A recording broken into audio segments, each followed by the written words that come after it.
We are live. We are live. Welcome to College Football's Peek Around the Corner with your host, Greg Pflugar. We cover everything in college football, and I'm saying everything in college football. And if you do as well, if you love everything in college football, please subscribe to our channel. Smash the like button if you like our content. Share the video with your family and your friends if you want to support this College Football Rebel Outpost channel with a donation. Hit the $ where you make a comment, and I'll get you a super chat as quick as I possibly can. Welcome everybody into the studio that sits on the corner of Keith Jackson Parkway and Kurt Gowdy Avenue. Do not be afraid. Do not be afraid to be a legend with the comments in the chat room, with the phone calls later in the show. And yes, we're going to get to your phone calls. And yes, you are the ones who steer the drink on this show.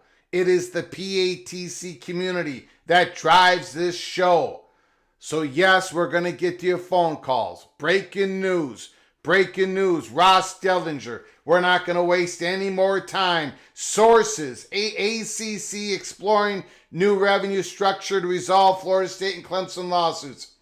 I am going to get to you super chats. I am going to get to your membership, gift memberships. I thank Ricky already. I see him doing it. Thank you, Ricky. I'm going to thank you again. But I want to get to the story. And then we're going to get to your super chats and to your memberships. And I humbly thank you all for joining us on our second live show today. I do appreciate it. Again, this is something that we talked about earlier today. I said there was a big elephant in the room that nobody wants to talk about except for PATC, and that is Florida State and Clemson do not have, at this time, a pathway to the Big Ten or the SEC. And they know it. And we told you the truth on June 15th.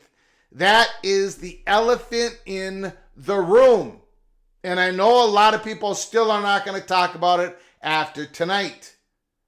But here at Peek Around the Corner, we've been telling you the truth. And so this has affected everything. Everything. The question wasn't about when, but about how. Clemson and Florida State needed this whole thing to explode. And the only way they were going to get the ACC to implode in a big dramatic way is they get a victory in the courts. And that just isn't going to happen anytime soon. So, the title of this live show is Take the Deal, Florida State and Clemson. Take the deal. Take it. Take it, take it, take it. If you don't take the deal, then your option is going to have a Big 12. Just have the Big 12 spend some equity money or whatever on getting you out of the ACC. That's your other option. Your option is not to go to the Big Ten or to the SEC right now. It just isn't there. The relationships are not there. It's just, somebody has been telling you the truth for months. And that's why you need to take the deal. That's why Clemson and Florida State are talking seriously about this. Now, it isn't going to solve all their problems. We're going to go through the article. Let's go through the article first, and then we're going to get into it. And then we're going to get to your phone calls. And you can go ahead and disagree with me. Give me a call later on the show. Let it rip. Sources, ACC exploring new revenue structure to resolve Florida State and Clemson lawsuits. Ross Dillinger, Yahoo Sports. Now, remember, we talked about how there was an article from Tiger Illustrated and FSU 247 talking about how this may be happening. Their sources were telling them. They absolutely nailed the story.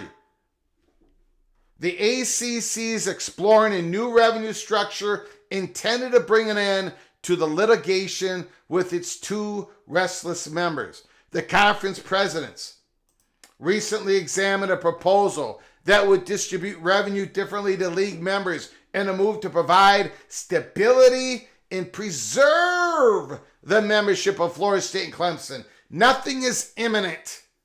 In particulars of the deal remain mostly private, but the structure's ultimate goal is to resolve a dispute with the Tigers and the Seminoles, both suing the conference in an attempt to exit the league. The ACC league, the conference. Those with knowledge of the discussions spoke to Yahoo Sports under condition of anonymity. Discussions among the league presidents are ongoing and expected to continue.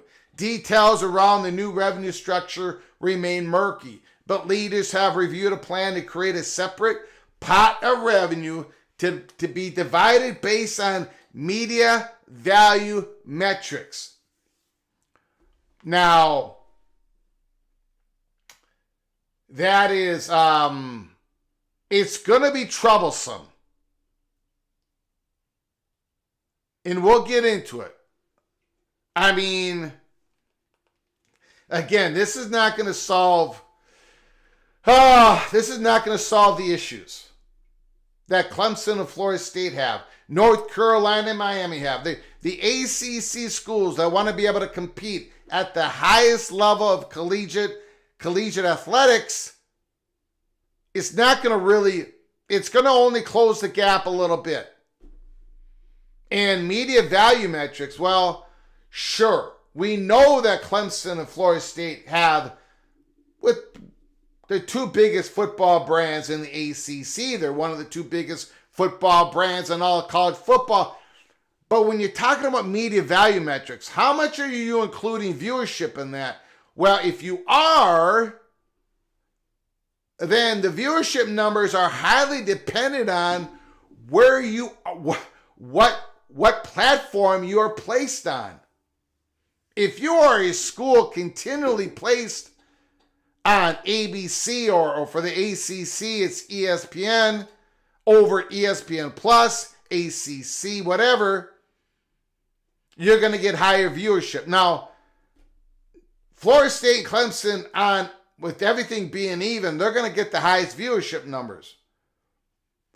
But again, a lot of these ACC schools, if this comes about, a lot of them are going to be demanding, well, look, if we're going to give up a little bit of money on revenue, unequal revenue sharing, I mean, a lot of it's going to be dependent on where we are placed, what channel we are on, what platform we are on. We'll dive into more of that. Back to the article. This separate distribution would be specifically tied to a school's television viewership rating for football and potentially basketball. If basketball is included, then that's going to take away some of the Florida State Clemson advantage.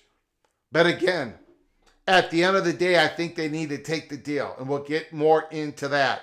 Any new distribution would be available to all schools. Along with the new revenue structure, leaders are examining amending the length of the league's grant of rights. The binding agreement at the center of the lawsuits from the Seminoles and Tigers. The ACC grant of rights binding the schools together through 2036 would presumably be shortened. Now that is the victory. That is why, if that gets shortened by 4 years to 2032, in my opinion, take the deal. Clemson and Florida State, take the deal. It is unclear if enough support exists to approve these drastic moves. The belief is that at the very least, a 2/3 majority is necessary. ACC presidents met at their annual in-person gathering last week in Charlotte, where possible settlement was discussed. They gathered on a call Tuesday, also regularly scheduled to further discuss the issue. For several months now, the league has been mired in legal challenges, with two of the most prominent members, Florida State and Clemson, unhappy with the conference financials, are seeking an exit from the grant of rights as well as the league's ESPN television contract. The school's potential willingness to remain in the conference is, for some, a shocking revelation and an about-face from their previous actions. The unequal revenue structure is not a wholly new idea. Last year, Florida State officials and board members suggested that the conference distribution formula for its television money, now evenly distributed, be instead tied to viewership and other media value data. They did not get the deal then. They might be able to get the deal now. The proposal is seen as a temporary solution to keep them, Clemson and Florida State, in the conference ahead of any court decision over the validity of the grant of rights. A potential loss in the court that immediately opens the grant of rights could have a catastrophic impact, not only on the ACC, but other conferences, setting the precedent for all schools to break what were at first thought to be binding agreements. And again, one of the reasons, not the only reasons, but one of the reasons, again, I'm going back to the elephant in the room. the relationship issues that Florida State and Clemson, but mainly Florida State has a lot to, not everything to do with it, but some of this.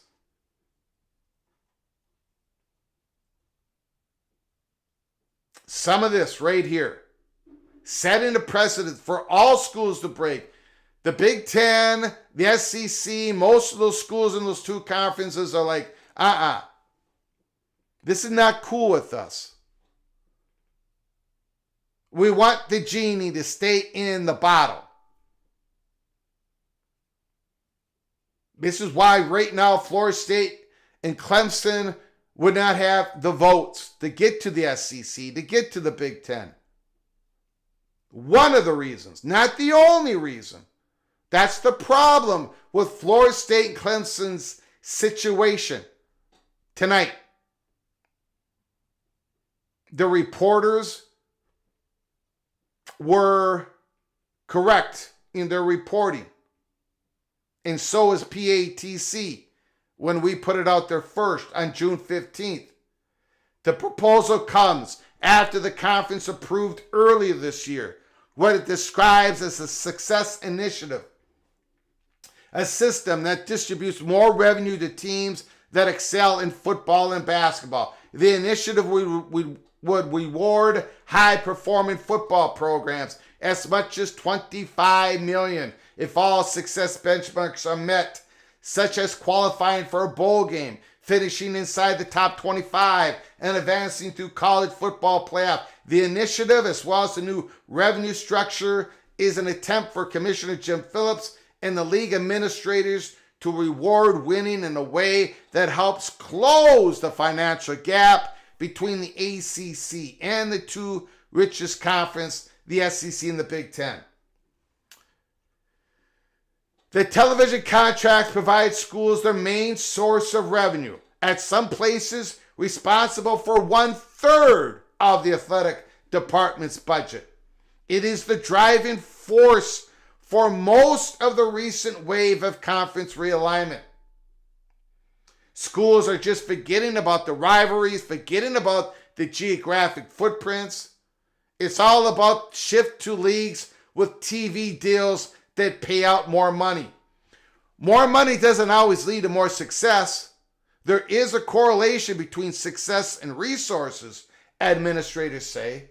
It's the reason why Florida State and Clemson officials are pursuing exit plans.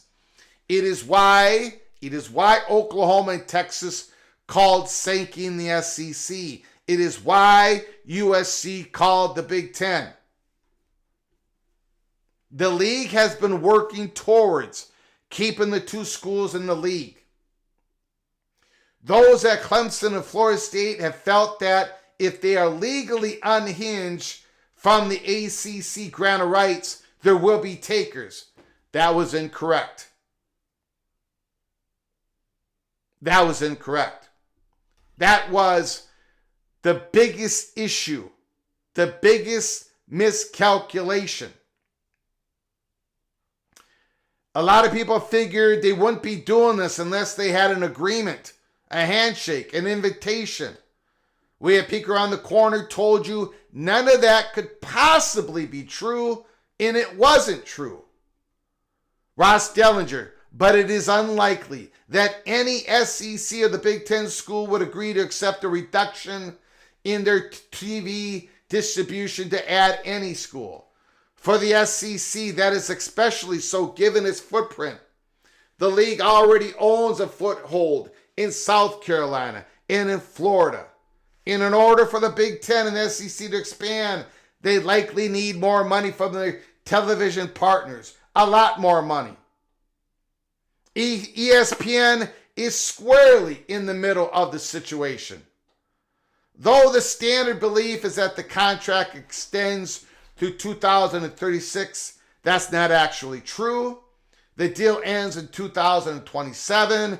ESPN must elect by next February to opt in for another 9 years. The ACC and ESPN has been active negotiations over the extension, conversations that Phillips has described as positive in production. there is a lot of questions. Way more questions than answers. I will say this. How much is the grant of rights in these negotiations? How much of it is it going to be shortened up? Like, is it going to go from 2036 to 2032, 2036 to 2030? Is it going to go from 2036 all the way to 2027? Is it? This is the main victory that can be had for Florida State and Clemson and in North Carolina, in Miami, and maybe North Carolina State. How much of the gore can be shortened? Now, a lot of ACC schools don't want the gore to be shortened. They don't want the gore to be shortened at all. They want whatever money they're getting now, sure. It lags way behind the Big Ten and the SEC. But the money they're getting now is way more than that they would get if Florida State, Clemson, North Carolina, Miami, and a few others walked out the door. So what agreement can they all come to? In what protections will the ACC schools get that aren't going to be able to get to the Big Ten, to the SEC, or even to the Big 12? Let me get to the super chats. Let me get to the memberships, and I'm going to get to your chats and to your phone calls as quick as possible. Daniel Gorby, thank you so much for your incredible generosity once again. Thank you for the super chat. Appreciate it. Ricky, I see that you have gifted 2 memberships. 2 memberships. 2 times over. Once again, Ricky and whoever was granted those memberships, please say thank you to Ricky when you get the opportunity. Once again, you are all knighted, cloak, and dagger. For those who just received their memberships, you can go to our YouTube channel and go look at our membership-only episodes. We have been dropping a couple important ones here in the last couple weeks. Go check those out. Episodes 46, episodes 47. Justin Lucas, I believe this will get done at some point. Remember, Greg, when you said we'd hear something about the ACC media deal in September. Yeah, it's September 17th. It's yeah, I don't. There's a lot of different interests in the ACC. I'm going to get in trouble for saying this.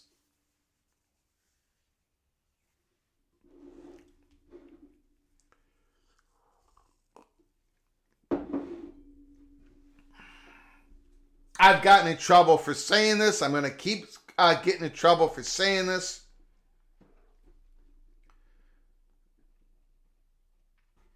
No. Does FSU, Clemson, if they settle? No, it doesn't. I mean, well, if this happens, Rock and Rant, I think if this happens, I think the first thing Rock and Rant, Ryan Thomas, and Stephen McNeely, Anthony Eason, I think the first thing we're all going to look at is, when does the grant of rights end? When does it end? And then whatever year it ends, go back 2 to 3 years from that end date. And that's when the first party talks are going to begin. So if it ends in 2030, first party talks are going to start in 2028 or maybe 2027. if the grant of rights ends in 2027, if the deal happens, and then, well, we're going to be talking about first party talks happening soon. So no, it does not affect anything I said about, or what BTM has said.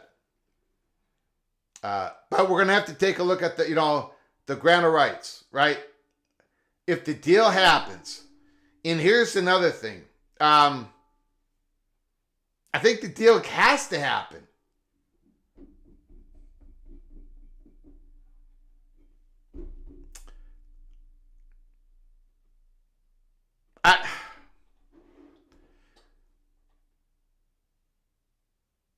I think Expedition Great. Does this have any connection to the text message you received from BTM on Miami?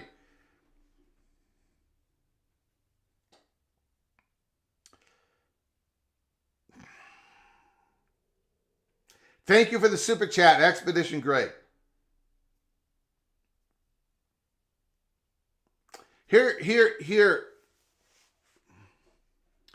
is the issue.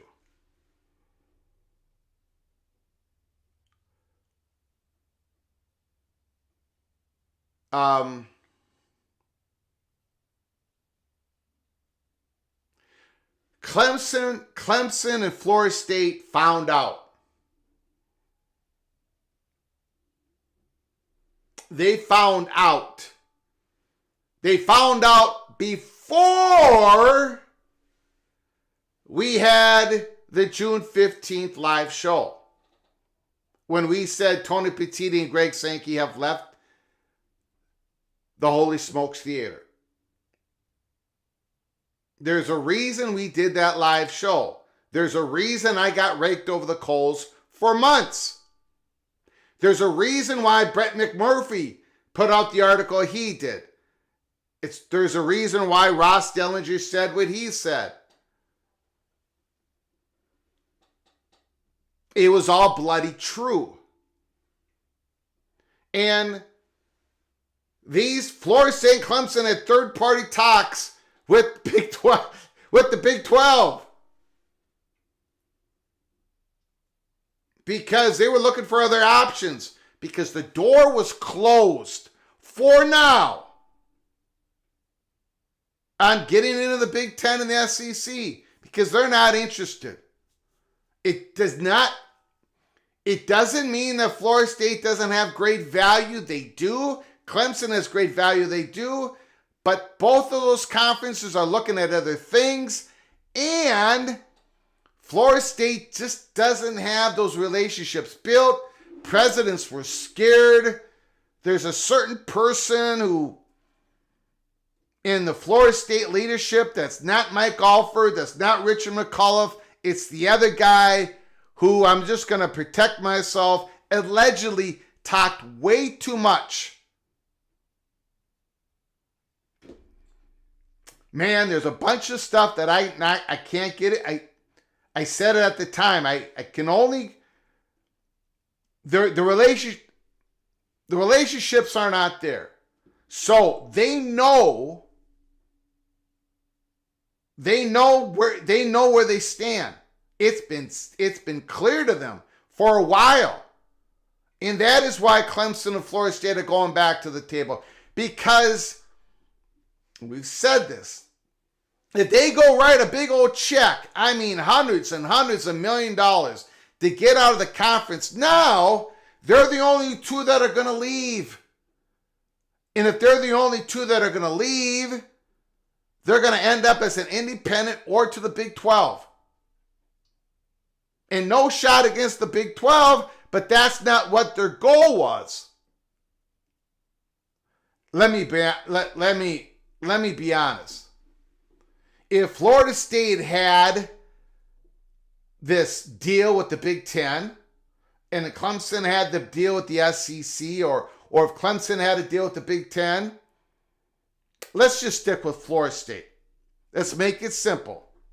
If Florida State had a deal with the Big 10 if Florida State was approved by the Big Ten, if they were approved by Fox and all this other stuff that some moron out there has been saying for months, if that all was true, Florida State would not be having discussions with the ACC on a restructured media deal.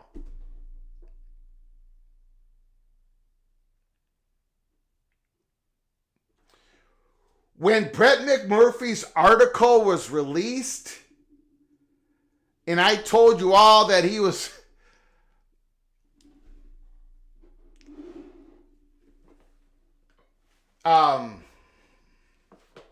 that's the elephant in the room. Now, Florida State and Clemson, they shouldn't take any old deal. They should try to get the grant of rights shortened. They should try to get this humongous spreadsheet of unequal revenue sharing. Again, it's really not going to solve their problem. But get back in the graces of the ACC. Start building your relationships with the SEC and the Big Ten. There's going to be new presidents in the Big Ten and the SEC 4 years from now, 5 years from now. Get in their good graces. Get back in the good graces. It just did not work. If you are one that believes that Florida State and Clemson are really close to getting a victory in the courts, that's a whole different discussion. And maybe Florida State and Clemson are going to stall this deal out just to see if they can get that summary motion, right? That summary motion decision to go their way. They're going to stall this thing out maybe. Maybe they can get a victory. That's another avenue. But if you cannot get a victory, and the appeal processes go on forever.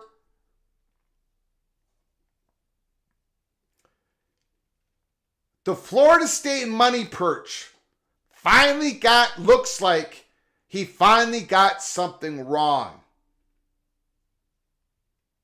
He said that Florida State and Clemson would not go through the whole legal process. They would not be patient enough. But instead of going back to the ACC, they would end up in the Big 12 short term at least and have the Big 12 pay for a lot of their stuff to get out of there.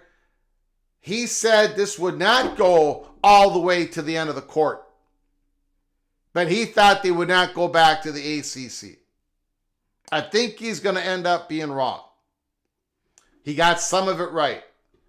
We're going to get to your phone calls here in a moment.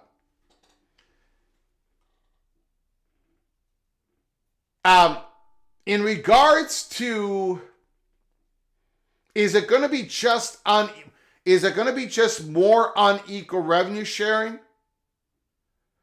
Or is there going to be more money added to the pot that can be broken out in unequal revenue sharing? There is the possibility, ladies and gentlemen, there is the possibility that there is going to be more money added to the pot. They are in negotiations. There might be a ninth conference game, for example, or the ACC might agree to put on college football games in non-traditional college football dates that can give them more money. So there might be more money added to the pot. Now, I know some of you are screaming at your television sets. You're screaming at your phone and you're saying, "Fat guy from Minnesota, you are a moron." Even if everything you said is correct, even if there is the elephant in the room, Florida State and Clemson should still not take this deal. Any deal. They shouldn't go back to the ACC because the Gore ends 2027. The Gore already ends 2027. That's what Florida State believes. So why are we making any deal with the ACC? And my only answer to that is, the ACC is going to fight you in the courts. They believe that Gore sticks to 2036 no matter what. And I know all the arguments. I get it. Although I cannot see 90% of the media rights deal. Again, you're going to continue on in the courts. You're going to continue on in the courts. And then you're not going to make that extra money that you could be making. And then you're rolling the dice. And then if the Gore ends, so I got a feeling that there's going to be people on all sides of this issue. Again, according to Ross Dellinger, before we open up the phone calls, the rest of the night, we're opening up the phone calls. Ross Dellinger has reported tonight, nothing is imminent. No deal has been struck or not thought to be struck anytime soon. But Clemson and Florida State and the other ACC schools are in discussions. And here is another layer to this. A couple layers to this. One is, it isn't just Florida State and Clemson and North Carolina versus the rest. The rest have different interests in this. The interest of Virginia, North Carolina State, Miami, their interests are different than a Wake Forest, a Boston College, Syracuse. There's different layers to this. Also, I think that this is part speculation, part not speculation.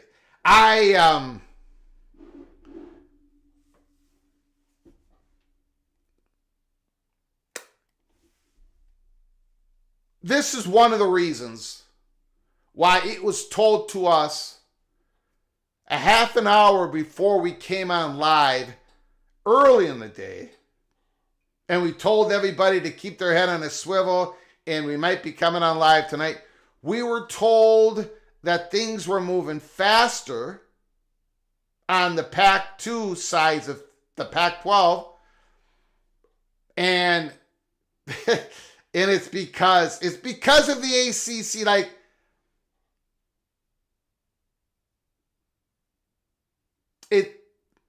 I think Tulane and Memphis interest in joining the Pac-12 is probably starting to grow because of what is happening in the ACC. The ACC is not going to go into complete implosion. I think that is now the chalk. And that is having an effect everywhere. With the Memphis president, athletic director, same with Tulane. Let's get to your phone calls. Let's not waste any more time. The phone lines are open. 763-260-1333. Let me make it clear. No deal is imminent, according to Ross Dellinger. This thing could go sideways. Florida State and Clemson are at least having talks about staying in the ACC. Call from Ryan Thomas. Ryan Thomas, the floor is yours. Yeah, Greg, I think a couple things to point out. First of all, this really doesn't address the long-term structural problems with the ACC. The big issue is Florida State and Clemson will always make more money eventually in either the SEC or the Big Ten. The fact is that the ACC has way too many small private schools with small fan bases that don't generate the eyeballs and the audiences that the Big Ten and SEC schools do.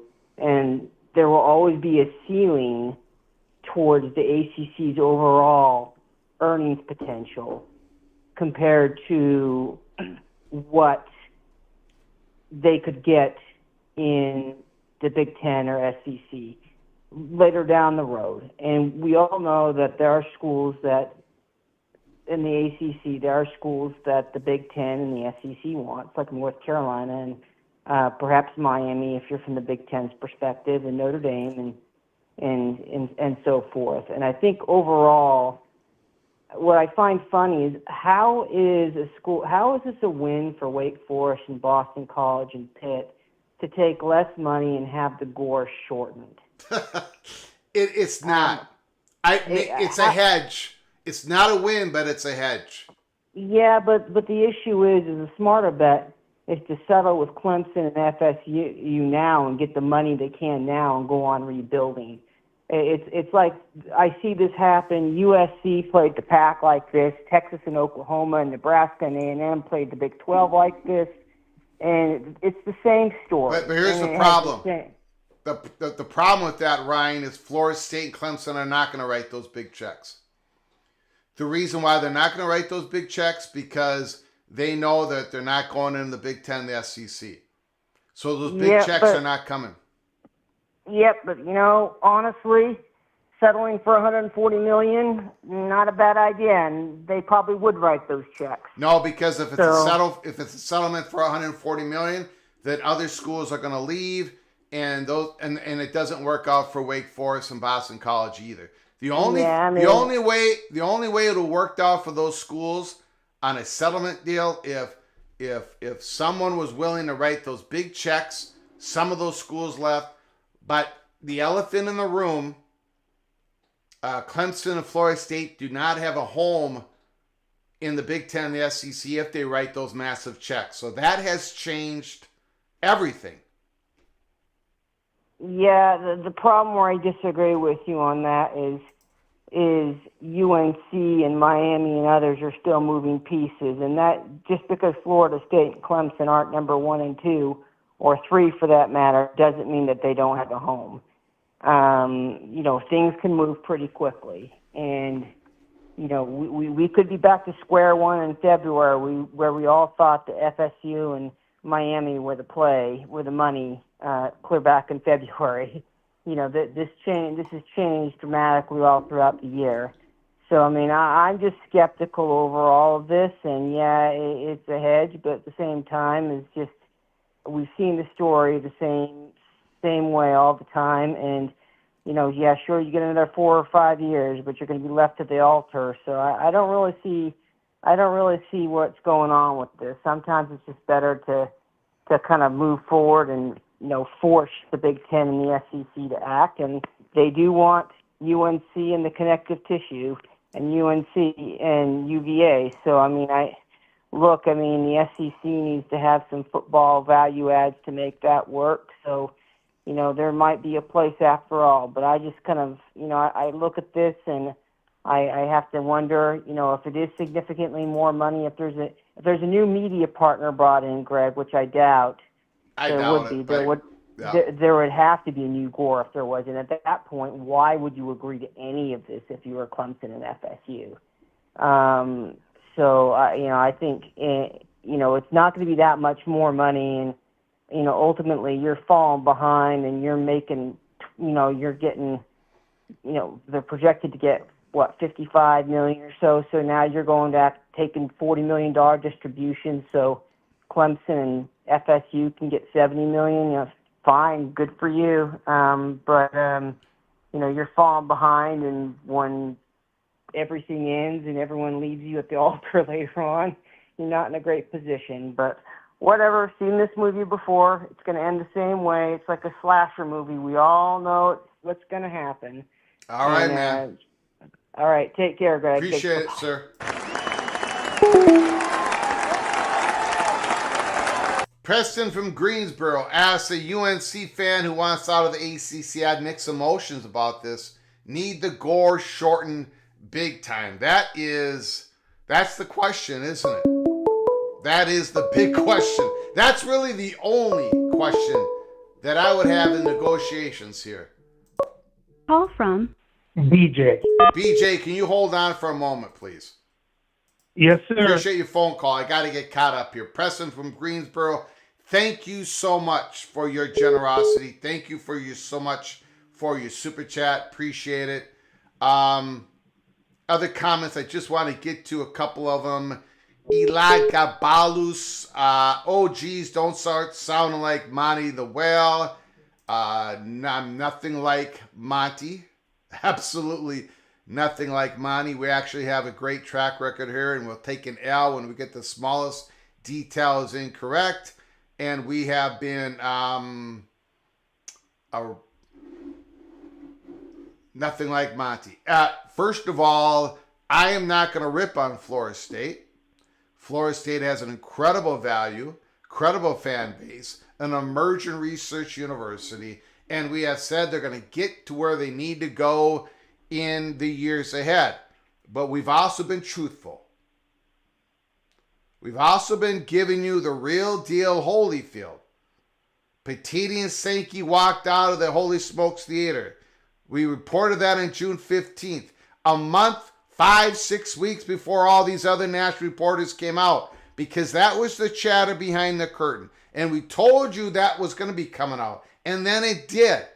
Nothing like Monty, who didn't have a clue. Nothing like Monty. We've been telling you the truth.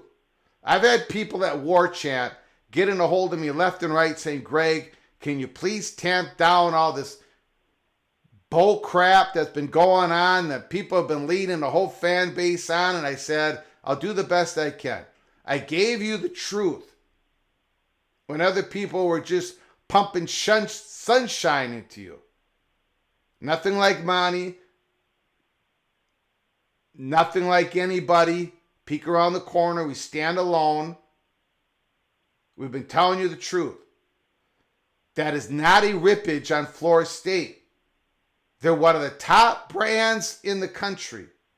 One of the best fan bases in the country. Clemson, same thing. Not a rippage. But I had to tell you the truth about the political part of this, the president's part of this. And I'm going to say, you know what? I'm going to go ahead before I get to BJ. BJ, thank you for your patience. I'm going to go ahead. Justin Lucas, can you send that to me in my DM? Can you send that into my DM? The new CBS story. And I'm going to go ahead and push the envelope. I'm going to say something I've not said yet, that I've held back.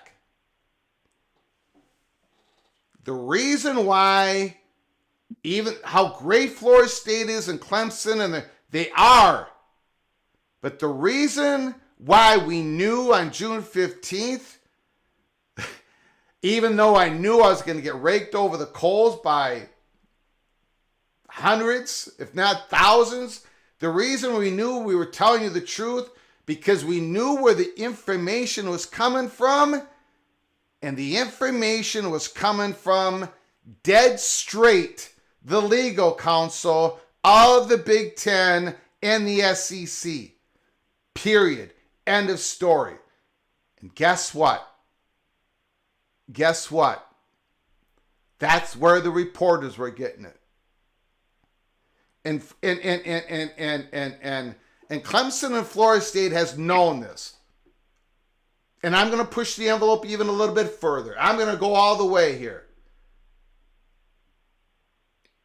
There's been off the record.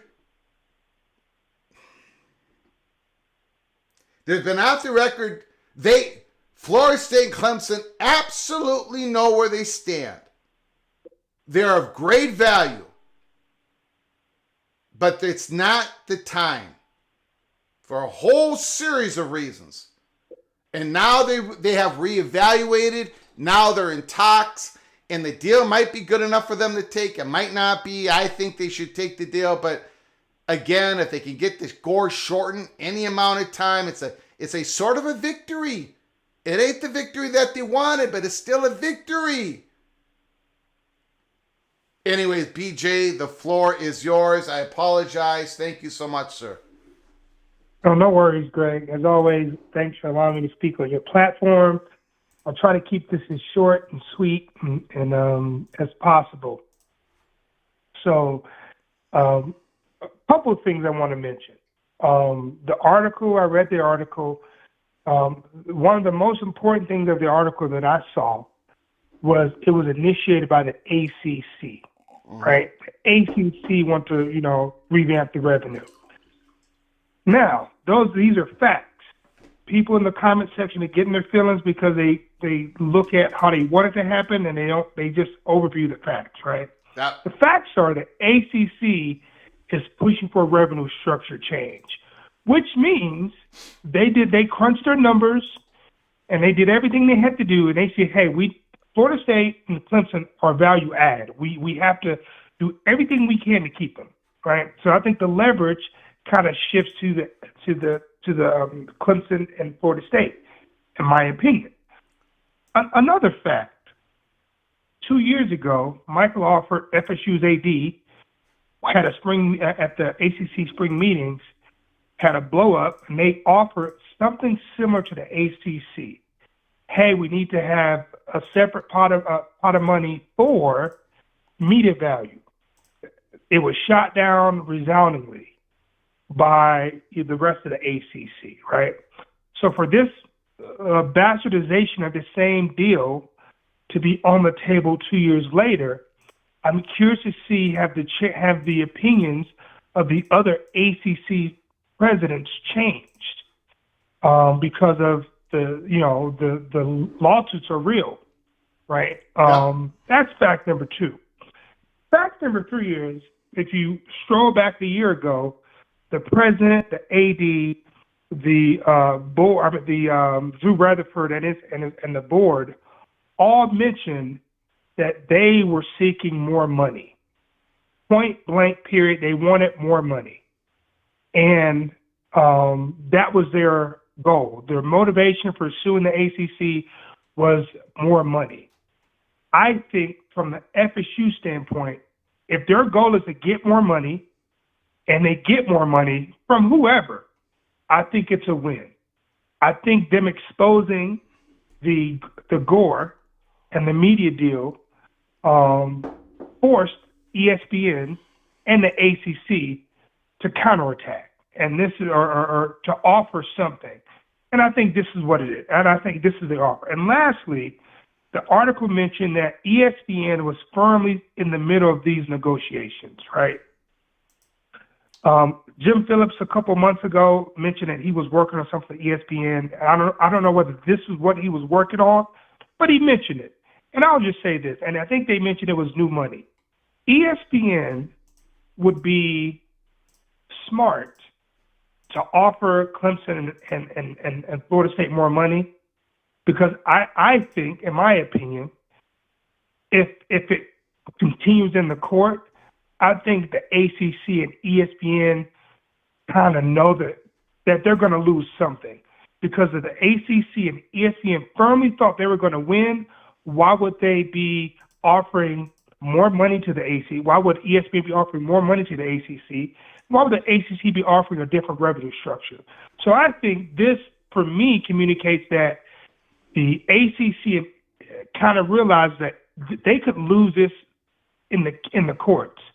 And this is an opportunity to have a win-win-win situation where all parties don't go back whole, but they go back with something they can kind of tell their people that, hey, we won this agreement. But anyway, Greg, you can give me your thoughts on that. I got to get off your phone. Got it. But I would love to hear your thoughts on my opinion. Appreciate it. Thank you, sir.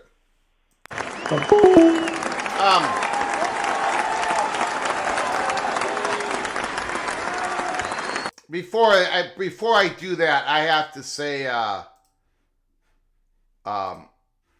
thank you so much to Anthony Carlson, who just gave a huge gifted membership, 20 of them. BR7062, Bruce Harris, 1939 national champions, Dr. L. Smith, Creighton Rabs, Eric Miller, Dan Nikovsky, the Boro Dog, Shave, the Banana, Midnight Magic, Musing, Hidden Hawaiian, Don McCloy, Someone, David Valinsky, CW2, Nick Lovett, CHG229, Millie Sparks, Eric Phillips, Rob Devick, all of you are hereby knighted cloak and dagger. Thank you so very much, Mr. Spartans, Anthony Carlson. Please, when you get a chance, say thank you to Mr. Carlson. Thank you, Anthony. I appreciate your incredible generosity. All those new memberships, all those people get an opportunity to watch our membership only episodes. Thank you so very much. Unbelievable generosity once again. And I got to be honest with you. Here. I've shut the phone lines down for a moment because I want to talk about what BJ said. And I also wanted to say thank you to Anthony Carlson. Me and the wife, we had a date night tonight. We don't get many of them. We had a date night, and we may have or we may not have hit the, had a few shots of tequila. So, but I saw this news come across, and my phone exploded, and I said to the little general, I said, I gotta go. And of course, not happy at the moment, but she knows this is serious. So, Anthony Carlson, when you give a donation, when other people give a donation, when a whole people join us like this, then she knows we're getting the support we need. So thank you so very much. We had a date night. We don't get those very often. I'll get back to her. Thank you, Anthony Carlson. Appreciate it. Now, to get back to BJ, here's the thing. I mean, it's kind of like a catch-22 type of situation. Now, I'm speculating here, okay? Speculation zone, golden blue dude speculation zone, but I think there is an opportunity during the composition clause, during these negotiations, to get more money. I mean, the pie will grow more. Not a whole lot, but it's going to grow more. There's certain things that can happen. And of course, the pie is only going to grow more if Clemson and Florida State remain in the conference. And if the pie grows more, that growth in that pie, if it gets distributed per performance, then the Clemson and Florida State are going to get more money, and maybe the other ACC schools does the arithmetic, and they're not going to make less money, because really it's only that extra money, that extra media money, are going to go into, like, nobody comes out a loser, but there may be some that get more money out of this. And then you might ask, well, how are they going to get more money out of this? Why would ESPN willing to spend more money on this product? Well, there are ways for the ACC to increase their value to the ESPN, possibly adding another conference game, or maybe not, but maybe doing a Thanksgiving Eve ACC game, maybe doing 2 ACC games during the day on Labor Day, the first Monday, September, or whatever. I mean, there are ways that the ACC could increase the value of their contract with ESPN. And that money, that extra money, could go to base performance pay, in which Clemson and Florida State think they're going to get more money. So that might be the okay. And now, and I know, I completely understand. There's probably Florida State and Clemson fans out there going, I think we got them by the neck. I think ACC are only doing this because we've got them up against the wall. We've got them. So, of course, we shouldn't settle. The problem is, even if you got them against the wall, it's going to take forever. The chances of you getting a summary motion judgment, it ain't good. We talked about this. It just ain't good. The appeal process, it's already gone on. We haven't even gotten anywhere really in these cases. And look how long it's taken. Why not just shorten? If you have an opportunity to shorten the gore and get a little bit more money out of this and rebuild your relationships, especially if you're Florida State, man, I think both sides have leverage. It's complicated because Boston College interests are not the same as Miami's interests in all this.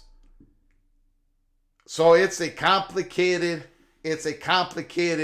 business. Preston, I'm not wasted. Preston from Greensboro. Florida State ain't getting any more performance money, just saying.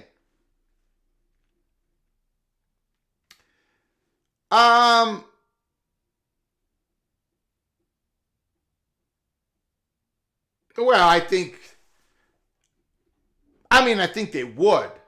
If you, but then again, I don't know what the, none of us know, the metrics, right?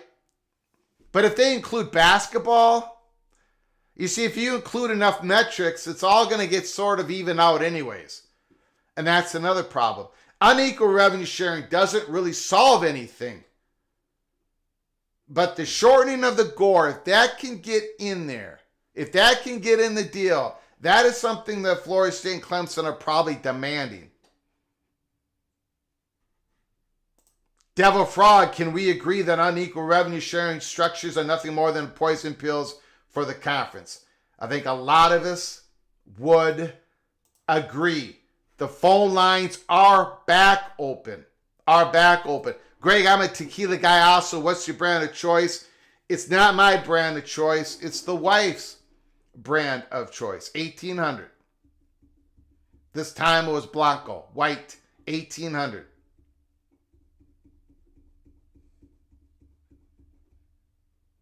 Shorten the end of the gore to 2027 and we'll sign. Daniel Gorby. Thank you, Coos Corner, for the super chat. I appreciate your friendship above all else. Appreciate the super chat, but appreciate it, my man. And I'll be going on your show here sometime again. Have a lot of fun with you. We got a lot to talk about. Call from Nitwit, Mr. Penn State Nittany Lion. The floor is yours. Hey, Greg, duty calls, and you got to answer the call. Hey, yes. I want to call in and say you've done a great job in this story. I know there's people in the chat room, and people kind of lose their minds, but, I called in May, and I'm kind of just – what's your thoughts on this? Like, I remember calling in May, said this story, my contact at Penn State, said if Florida State wasn't even in the gore, they wanted to get voted in. And this happened in May. And it was with a conversation. It wasn't even kind of solicited.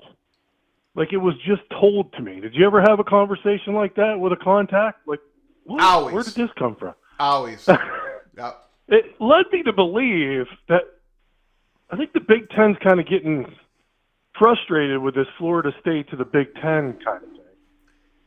And then you start hearing the chatter about, well, we want things to settle down. We want, we got to see how these new teams go. We got to, So something changed around that time. And the last conversation that I had, and I never really thought about this, if it was told to me, if the SEC, and it goes back to your timing, if the SEC wanted the Florida State and Clemson would be in the SEC. That was basically told to me. So whether it's timing, whether it's maybe we rubbed people the wrong way. I think you've covered this. Yeah, it's ESPN. Good. Do you understand what I mean about if the SEC wanted Florida State and Clemson? Yeah. There is mechanisms in place that would have got them out of the gore, and pressure would have been put on the ACC. A huge clue was dropped when ESPN fought against having their trade secrets exposed, right? Yeah. Well, guess who came? Guess who came and supported ESPN on that? Fox. Right. Nobody wants this. Nobody wants this to go all the way to the end of the court case, right? Nobody wants. Big Ten doesn't want it. The SEC doesn't want it. Fox doesn't want it. ESPN doesn't want it. They just don't want any of this stuff to continue on. So that has put certain people in a difficult position, and hopefully they can make a deal. I think, like you said, Greg, I think that is their best deal, and I think. Remember, you and I had this conversation about North Carolina. They're kind of like the puppet people. They wanted somebody to shake things up. They wanted some pressure being put on the ACC offices. I think they've accomplished that. And I think what we've never really, and you've just tied about you just brought it up in your last point, is when we looked at the Pac-12, there was incentives. You remember I said Arizona is more valuable in the Big 12. Yeah. If you're ESPN, I'm not necessarily sure that you think North Carolina is more valuable in the SEC. And you brought up basketball. Basketball is a big thing for ESPN. The Tobacco Road schools, the NC State, Duke, all those rivalries bring in a lot of viewers to ESPN. So it's about incentives. And I think ESPN does have the incentive, like you said, to raise the pot. And the question about poison pill, you can arrange unequal revenue sharing. Like you said, if you bring up a ninth game, everybody gets more revenue. But let's say you put in let's say you have championship weekend and have a semifinal game. Yep. So the people that are in the semifinal games get more revenue. People in the championship games get more revenue. If you make the playoffs, those teams in the playoffs will get slotted certain revenue. So there is a way that you can make it performance-based. Mm-hmm. You know what I mean, Greg? Yeah. And I think that whole poison pill, and if we do unequal revenue sharing, like you said, I think Boston College incentives are different than Pitt, and it's different than Georgia Tech, and it's different than Miami. You know what I mean? So you've got layers there. Yeah. And I think there is an environment, and the conditions are ripe for a deal to be made. And my final comment, Greg, on this whole thing, I don't think you could sit there and say Florida State did this as a waste, because I think there was players that wanted them to do it, to put pressure on the ACC to step up and do something. And I think that message got across. So I'll hang up and listen to what you said. Thanks. No problem. Thank you, man. Great call. Yeah,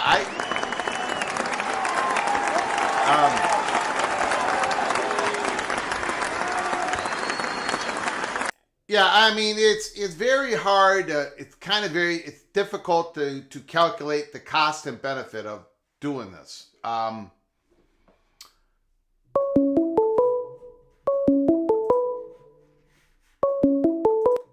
Call from Lewis. Lewis, can you just hold on for one moment, please? Sure. I appreciate it. Just want to finish my thought here on what Nitwit said. I mean, if there is a deal struck, and again, it's not, we don't know if they can get the 2/3 vote. We don't know what's going to be in it. Who knows, guys? Who knows? But, if the gore is shortened a little bit, that's a victory. A little bit more money, possibly. Okay, that's a little bit of victory. There's a little bit of a defeat here if the deal happens. I mean, again, there's a relationship problem that Florida State's going to have to correct. And Clemson. So there's a little bit of a going back a couple steps, going forward a couple steps. But I think if they can get the gore shortened, I think they should try to get this deal done. But there's going to be other schools against it. It doesn't sound like it's imminent at all because there's a lot of interest at play. Lewis, Duke Blue Devil. Dukes are 3-0. Holy smokes, the floor is yours. Yes, it was a very interesting trip to the Northwestern campus a couple weeks ago. Yes. In their little rinky-dink stadium to see a game. Big Ten football at its finest right there in that 10,000-seat stadium. We won't talk about that. Yeah.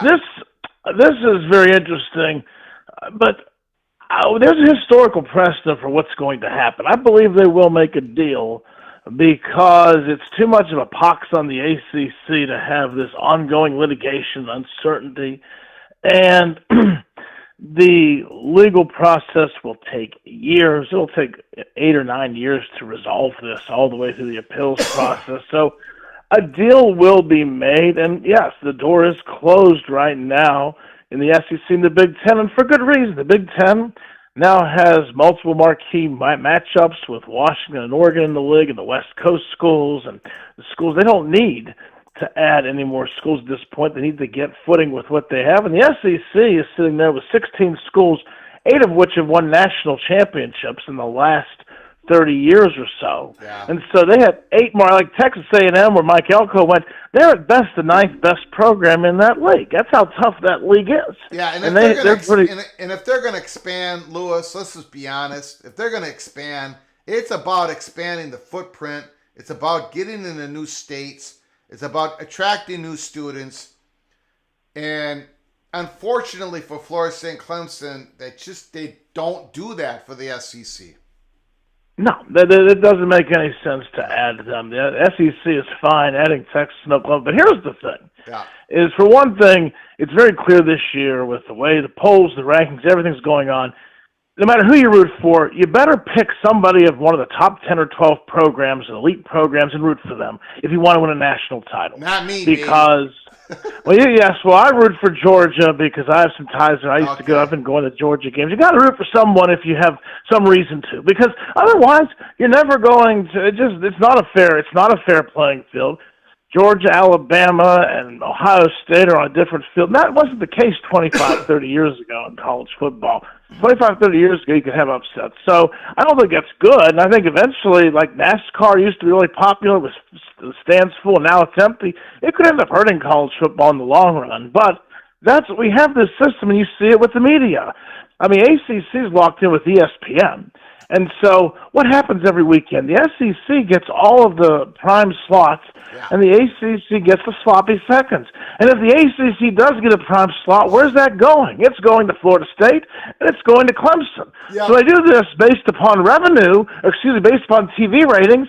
Florida State and Clemson, even if they're 6-6, are still going to get more money than Boston College or Pitt because they're going to get the prime. I posted this graphic on a Pitt board and got criticized for posting it about the backyard brawl ratings. They were 3.1 million and when it was on ESPN on Thursday night. Last year on ABC. It was 3.1 million in 2022. I'm sorry. 2022, 3.1 million. Last year was on ABC primetime, 2.4. This year, ESPN2, 1.1. Look at that precipitous drop in the ratings of the backyard brawl. And that's because it's an ESPN package ACC game, and there's nowhere to put it but on ESPN2 because the SEC gets all of the slots. The Big 12 at least gets a little flexibility with Fox. They get that occasional Fox. The Fox broadcast game this past weekend on the Big 12, one of them actually did pretty good ratings, I thought, for being in the Big 12.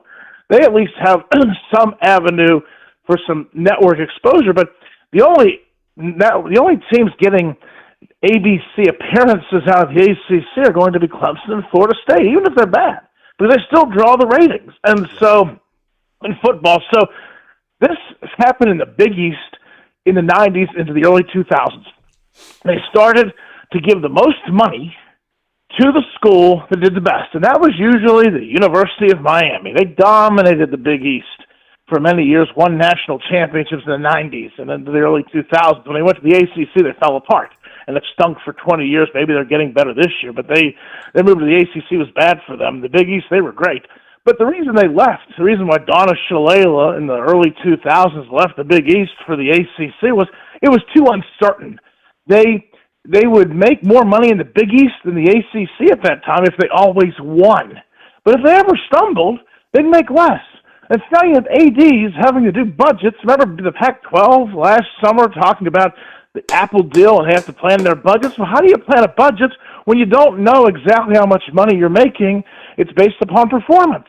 And it's built in to support and be biased towards FSU and Clemson, which is rightly so because you want to settle with them. Yeah. So this will be and I think the gore will be shortened to sometime around 2030, 2031, around the time, and then teams will eventually leave. It won't implode, but best teams with the best rankings now 7 years from now, after the Big Ten and the SEC have had a chance to reset, that's what it is. So it'll provide a 6 or 7 year Band-Aid and allow the ACC to continue, but eventually the writing's on the wall. It'll go away, and even if it sticks around past that, the schools that aren't the top schools in that league are not going to get good television slots, and they're not going to bring in a lot of money. Now, Duke is primarily an academic school. They don't care, but there are a lot of schools, NC States of the world, and the Pitts and the Louisvilles, that really do try to take football more seriously, and they're going to be in a tough spot, depending on how much more money ESPN is bringing to the table. They'll bring some, but to keep Florida State and Clemson happy, Florida State and Clemson have to get a lot of money, so they feel like they're closer to the SEC and the Big Ten. That's going to be the detriment of everybody else. But if you're everybody else, you have to give them the money because they've got to get this. They got to get past this. Yeah. If there's a world where those two schools are gone, other people leave, then the rest of the ACC is going to have to merge the rest of the Pac-12 and be some kind of glorified Group of Five league. So this deal will be made. It'll preserve the ACC as a Power Four conference at least till 2031. After that, all bets are off. But at the end of the day, it's more and more every week as you follow college football. And I don't think it's great, but it's just the reality. You have the Power Two, then you have the next two, and then you have everybody else, which looks like it'll be a group of six. With the Pac-12, the new Pac-12 will become the predominant fifth conference once they finish with what they're doing, and they're gonna take the head off the AAC, and they will get that fifth slot most years with the league they're putting together. So good for them. But it's heading into that world. I don't think it's great, but it's what we got. Greg, have a great evening. Appreciate it. Great call, Lewis.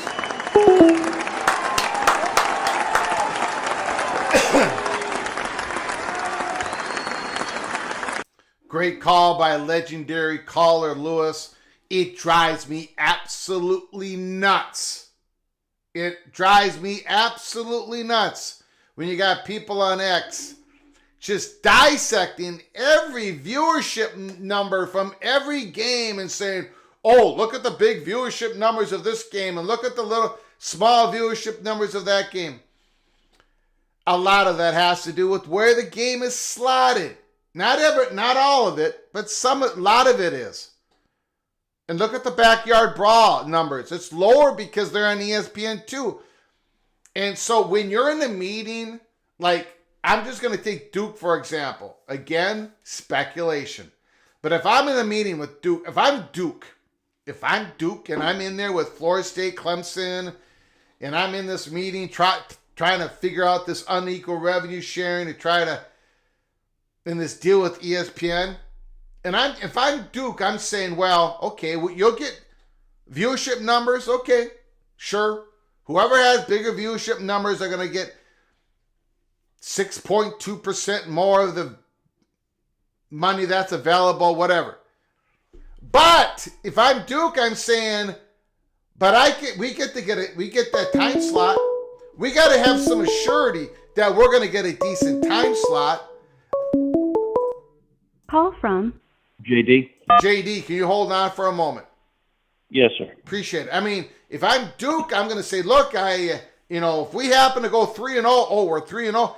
We get to have a decent time slot, because if we don't get the decent time slots at least once or twice a year, our viewership numbers are going to be low, even if we're having a successful year.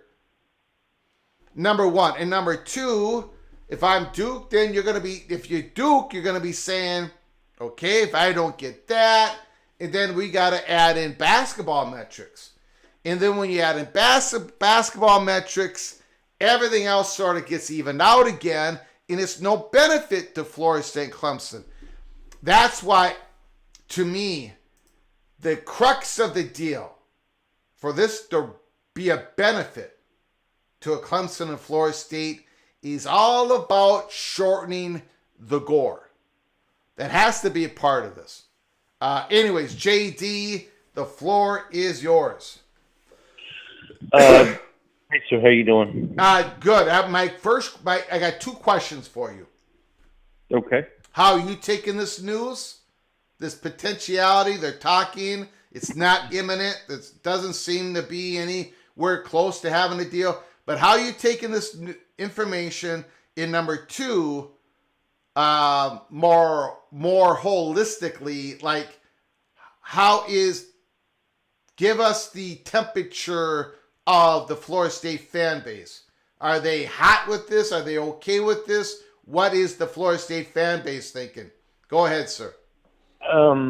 How everybody feels at the moment, they're not thrilled, to say the least, because they want to be out of the ACC. They believe it's a lost cause here. And sorry, I probably yelled at you because I started to trip over something. No, that's fine. You can yell at me anyways. I almost took a tumble, so this call almost did prematurely. But it's got to sink in a couple of days. Sure. People aren't going to be thrilled with it, but I think FSU will, if this happens. I think I saw in the ESPN article that FSU approached the ACC. From what I was told, that is not the case. The ACC approached FSU and Clemson. So that's what I'm under the impression of. So maybe it's some ACC and trying to save face, whatever. But let's just look at this. If a Power 2 invite is not on the table, and again, I don't want to get into that whole aspect. I'm just talking about, if it's not expected, if we were available at the moment, then this scenario works better than having to buy out to go to the Big 12 for 5 years. Yeah. Especially if the grant of rights is shrunk down to 2030 instead of 2036. One is you're not writing a $300 million check. I don't think it was you, but there were other people talking in recent months that FSU and Clemson would write the big checks just to become available for hopes they would get in to one of the Power 2 along with other teams. Nobody's writing a quarter or a third of $1 billion check just to get everybody else out, just to potentially make it into the Power 2. No, we're not opening the door for everyone else and potentially getting left behind. That's not happening. Yeah, you're not going to write a check. You're not going to ultimately write the big check and not know, like, if you're not gonna write a check. You're not gonna win this case. You're not gonna write a check and then be out there in the open going, "Geez, where are we gonna go?" You're going to go ahead. We both kind of. That's We're in agreement on that. Yeah. Now I do believe if FSU was available on the open market and they had a chance to negotiate openly with, I don't know about the SEC, but with the Big Ten, this is just my personal belief. I think they would find a way in, but that's just speculation. And then there's also some people that I talk to that they believe that too. But again, you wouldn't know till it happens. So it's not even a point of saying, hey, I agree or disagree. I'm just saying this is my personal opinion. But going back to the thing is that increased revenue would have to be a big part of it. And I wouldn't want to have to wait till the 2027 season. I would want there to be some retroactive increases, at least commensurate with the SEC or the Big Ten. There's a lot of hate coming towards FSU and Clemson, but especially FSU, because we've been so much more vocal. People misunderstand. I don't care if North Carolina gets more money or NC State or any of the other ones. We don't care. We just need extra revenue to be competitive with our SEC counterparts in our area. Yeah. If the entire conference got more money, great. People really don't understand the revenue cliff that's coming. They keep talking about $30 million. Folks, it's not $30 million. It could be as high as $60 million deficit per year versus the Power 2. And in some cases, more depending upon your conference. So there's a lot of variables there. I know some of that includes college playoff revenue. Power 2 is going to get anywhere between 19 to 21 million per year each team, and then ACC and Big 12 are going to be 7 or 8 million. You just keep adding it up, and adding it up. And there's other increases that the SEC and Big Ten could potentially get, some multipliers in there, that it could be staggering, just staggering. Now, one of the things that the ACC has going for them is in any potential new deal, the whole Raycom thing was going to go away. So ESPN will retain the Tier 3 rights, and that should increase some revenue there as well. So maybe whatever the Tier 3 rights increase would be, maybe they can take that and push it in towards that pot for those that have higher media valuations. I mean, again, I don't care how they do it. And if they do an increased pot for North Carolina or Duke that have higher basketball viewership numbers, fantastic. That's good for them. I'm a capitalist. I've told you that many times. Mm-hmm. I don't want to stop anybody from making additional revenue because, again, the disparity that's coming is staggering. It's unreal. Yeah. It's unreal what's coming. Now that's been the fight. The fight hasn't been against our conference mates. Yeah. It's we've got to be competitive with the Power 2. Go ahead. I'm sorry. Yeah. Well, no, I just wanted to get your take on this. Thank you, Justin Lucas and others who've shown this to me. According to CBS Sports tonight, I'm going to put it up on the screen. I highlighted the important part. In addition, shortening the current grant of rights agreement is also on the table. The ACC's current grant of rights agreement with ESPN runs through 2036.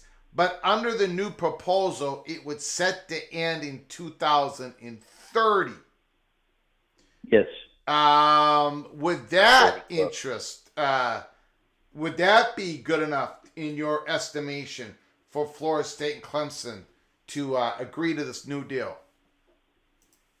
Oh, how would the fan base react to that, first of all? Florida State's.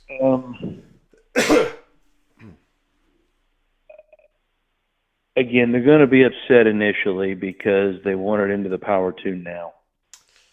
But if there is a proof,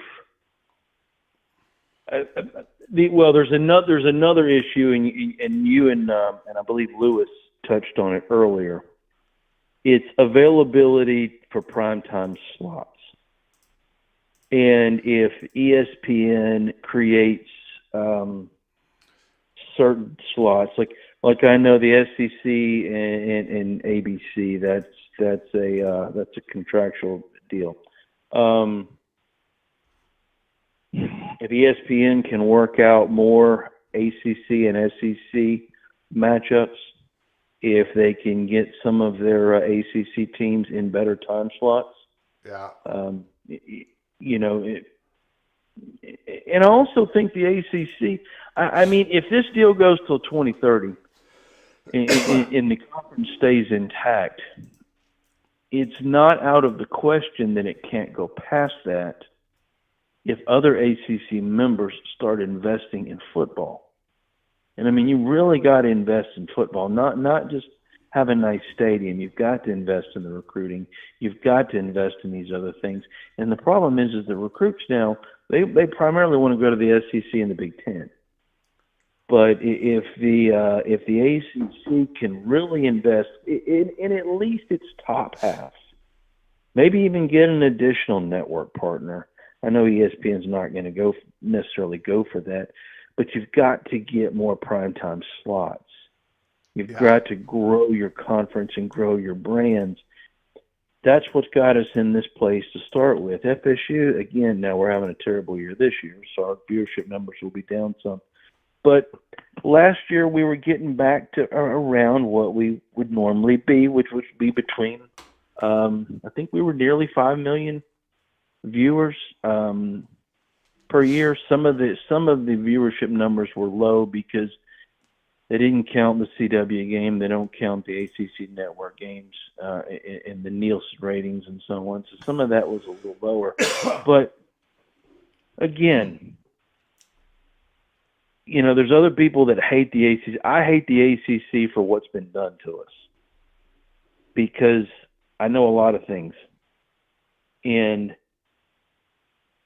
things that would have happened and things that the salacious things that were talked about in court or in the lawsuits weren't far-fetched. There's a lot of dirt there.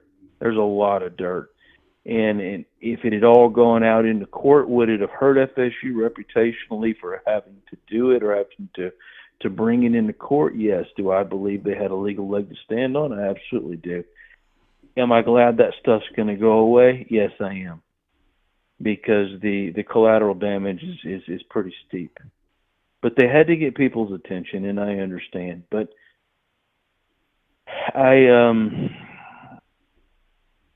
part of me, and I'm rambling here because there's about 15 different topics I'd like to talk to you about. Yeah, no problem. Keep going, man. Keep going. This is a big night. This is the start of another big.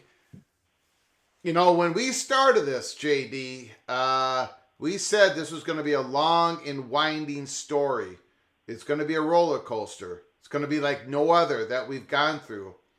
So go ahead, man. Take your time. Keep going, my man. Well, like I said, I started talking about one topic, and in in the same sentence, I segue into something else. But so yes, sir. No, I'm surprisingly not upset if we get within, and this is I haven't seen any numbers, but let's just say hypothetically. Yeah. The top tier ACC brands can get within 15 million of the Power 2 competitors. And I know once the college playoff money gets factored in, it'll be more than that. But let's just say, just as a starting place. Yeah. And then better slots, better time slots, better matchups, time slots is visibility. You have all those factors to come in. And then, yes, shortening the grant of rights. I think FSU and Clemson will appear to be the winners. And I don't know as much as I'm worried about who won or lost. This is what we wanted the whole time. Mm-hmm. They talked about this for years. They lobbied ESPN and the ACC for this exact thing for years. More money, let's shrink the grant of rights. But that was another topic. But more money, more revenue. You know, we have to be competitive with our with the other conferences. And so yeah, for that aspect, I'm not upset because I'm a big picture person. If you get a significant bump in pay and you're not having to stroke a $300 million check, yeah, you know, that could be what? At least a 500 to potentially 600 million basically gain versus, you know, additional revenue and no massive expense. That's a net gain. So, I mean, that's a significant amount of money. So yeah. There's a lot of people that would just rather write a $500 million check and be out of the ACC. But again, if you get into one of the other Power 2 conferences right now, you'd have to take a reduced share. So, yeah, there's just a lot of different aspects to this that are just kind of rolling through my mind at the moment, and Yeah. I'm sure I'll have 5 other comments for you in about 10 minutes, but I'm not going to call back in. I know there's other people that want to call. No problem. I appreciate the call. Again, you know, JD, this is just the beginning of this part of the story. You know, negotiations going on with the restructured deal. We know that the parties have been talking. It's all part of the composition clause. So there's a lot more. I mean, this has just begun. Nothing is imminent. So we're going to be talking about this tomorrow, the next day, and going forward. So, JD, I hope to hear from you once again, sir. Yes, sir. And I do want to leave this with you. I don't think it's coincidental that the way that the case is going, that it looks like the Florida case is going to get ahead of the North Carolina case. That from what I can tell, and that it just seems like there's a lot that's going FSU's way legally at the moment. I felt that way, and the fact that this is happening, I don't think it's coincidence. I think the ACC feels the same way. FSU got discovery, less than 2 weeks ago, or around within just a few weeks ago of the ACC ESPN agreement, and within just a matter of days or whatever, filed for partial summary judgment. Mm-hmm. That's a pretty confident group of people to file that quickly. Yeah. So anyway, all just right, some things to think about. Thank you. Have a great night and enjoy your show. Appreciate it. Thank you, JD. Good night. Thank you.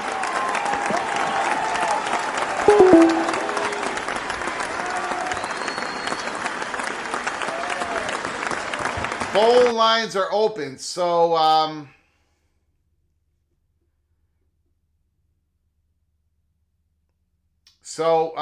CBS Sports reporting that the offer on the table right now is to shorten the deal to 2030. Let's pretend for a moment that there is a deal struck and the gore is shortened to 2030. Well, that means potentially, probably, first party talks. Call from Jamie Thornton. Jamie Thornton, can you hold on for just one moment? Absolutely, Greg. Appreciate it. We're just speculating. I mean, we're pretending. We're pretending that the deal happens. The gore shortens to 2030. That means first party talks between Florida State and the Big Ten and the SEC, Miami with the Big Ten, North Carolina with the SEC and the Big Ten. these first party talks, the legal counsels will allow them to happen late 2027 or into 2028. And that's what, 3 or 4 years from now. So this is a big deal if it happens. If the gore shortens up 6 years, that would be a victory for those institutions that believe can get into the SEC of the Big Ten. Jamie Thornton, Mrs. Arkansas Razorback, thanks for your patience. Thanks for calling in. The floor is yours. Well, Greg, I haven't called in a while, and I hope you and the little general are doing great. We're doing great. We were having a date night when this happened, so. Oh, see, that is a good woman right there, Greg. Yeah. She's like, she understands, like, hey, I hope I hope it went great, and it's great to have a woman that understands. That's for sure. Yes, it does.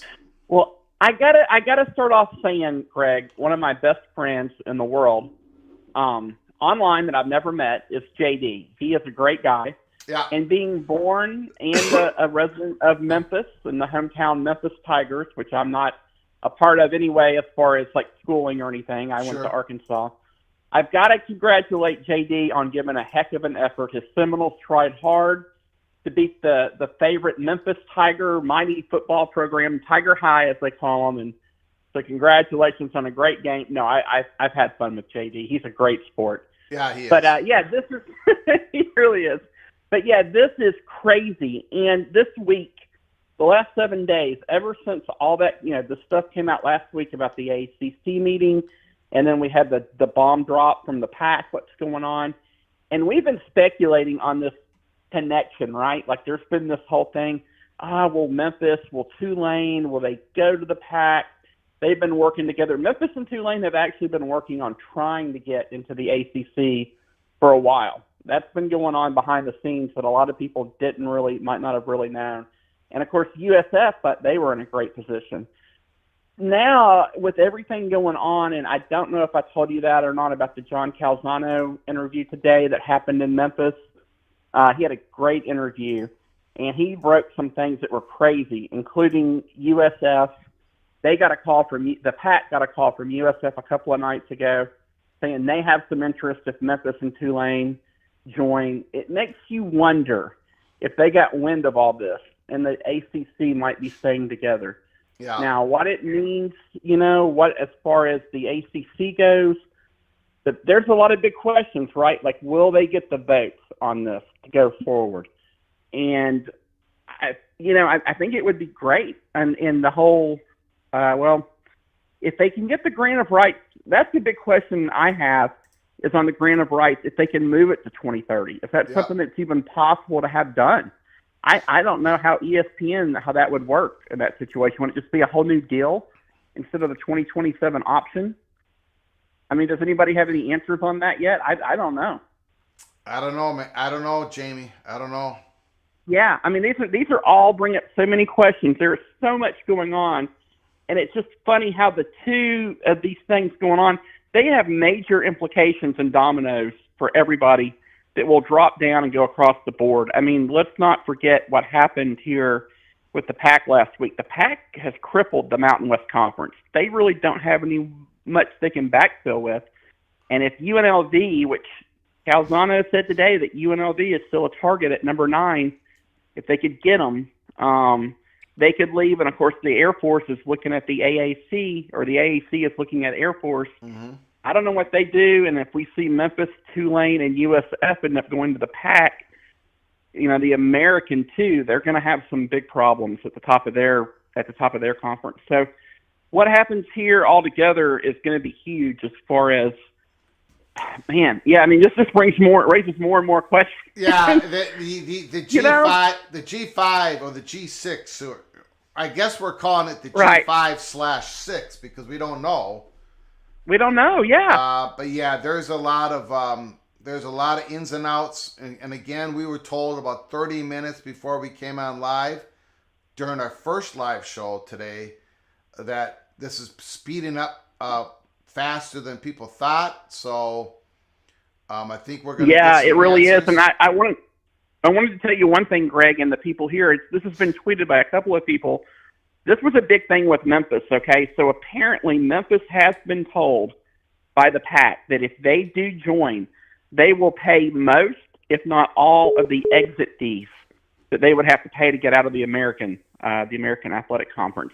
Yeah. That is huge for Memphis because if you look at what Cincinnati, Houston, UCF had to pay, I think it was roughly $18 million, I think is what it was, the negotiated buyout and exit fee. Something like that. So, yeah. So, I mean, if that kind of thing happens, and what happens here, I mean, obviously with the ACC, how are these schools going to feel about this deal, about this new structure settlement or structured deal possibly? And maybe, I know you brought it up in Immaculate, man. You guys have been great about this whole scheduling window with these games being moved around and rescheduled and an open slot. Is it going to go to, or is the ACC going to go to 9 games? I mean, I can't get any. There's nobody who's told me yes, they're doing it. There's nobody who's even told me they're thinking about it. I can't even get that far. So the only thing we have is this mystery. It's a statistic anomaly, or it means something to where a whole bunch of ACC schools do not have all 12 games scheduled for next year. I don't. It might not mean anything. I'm being honest. I don't have any smoke on it. Just putting it out there. Yeah. And how does Notre Dame feel about all this, Greg? I mean, that's a big question too. That's a great question. Well, I mean, I'm seriously, and I hate to keep bringing up more questions. Well, let's get to the let's get to it. So, okay. The 2030 year is, I'm telling you, if about 6 or I don't even want to say a number. A certain number of ACC schools, the top valued brand schools in the conference, if they could get the gore down to 2030, man, I would take the deal, and I would I would not make any big fight out of the equal revenue sharing. I would let the basketball metric go in there, and I would take that 2030 because the Big Ten network. The Big Ten contract, Notre Dame, 2029, right? Notre Dame, NBC, all that ends in 2029. Excuse me, I'm starting to cough. Perfect time. So you get that thing moved up to 230. That's when the Big 12, everybody,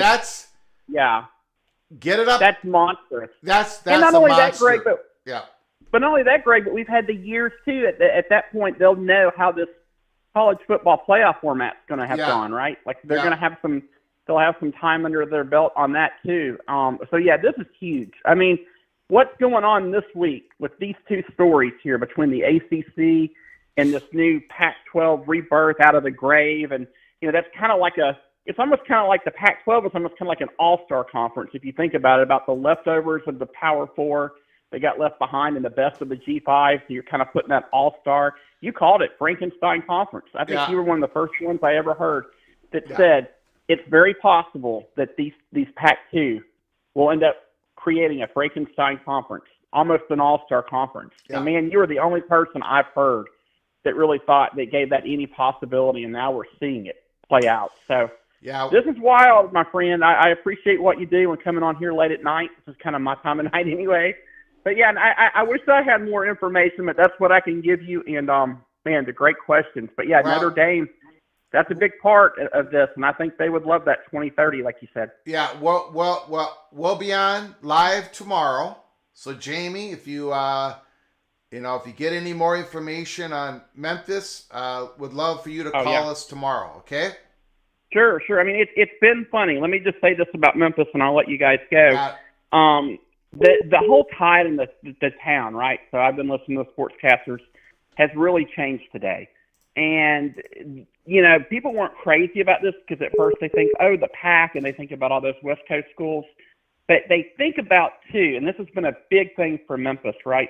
They've seen all the other top rivals, the top programs leave, and that were their rivals. I mean, longtime rivals, Cincinnati, Houston. They built something up with UCF and then SMU.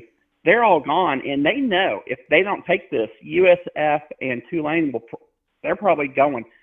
They don't want to be left in what is this conference. And then the first time that the new commissioner of the American has been here was today. And he had some comments that were not very good comments on his part. Some people think he's probably already been told that Memphis is gone now, and that seems to be the direction they're heading. That was a huge thing today when apparently the PAC wants them so bad that they're willing to pay a good chunk of the exit fees. So it really looks like it's in the direction of Memphis and Tulane becoming number 7 and 8. Yeah. And then if John Canzano is right, we'll have to see. UNLV right now would be the favorite for number 9, he says, but USF and UNLV together could be either 9 or 9 and 10, depending on if USF changes their mind. So I'll keep you updated, but thanks, Greg, for keeping us updated, and you have a great night. You got it. Appreciate it. Thank you so much.